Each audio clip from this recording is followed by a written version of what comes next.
So we've just learned how to create a new page under the resource category.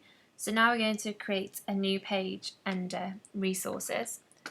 So as you can see in here, this is the new page that we just added. We didn't turn the page online at all, so it isn't public facing and no one can see that. However, that can be shown by this little icon here, so you'll know it's never online. So we're now going to create some pages underneath the group project, similar to the individual project. So we're going to create a new page.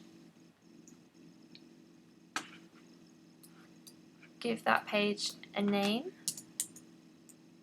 So for this example, we'll use something similar to the individual projects.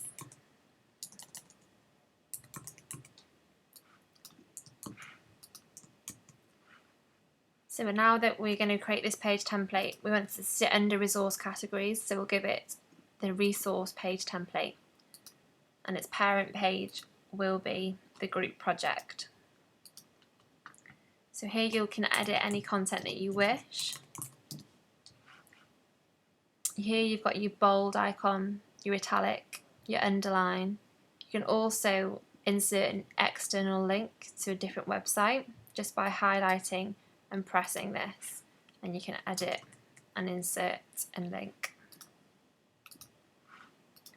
You can also insert an internal link which will send people to a link within the GWE back VLE, so we'll want them to go home for this instance. You can also create bullet points, whether they're bullet points or list of numbers, by highlighting the text and clicking either of these icons here. You've also can make a heading a bit more prominent on the page by clicking one of these here. You also have the option to preview the page before making it online.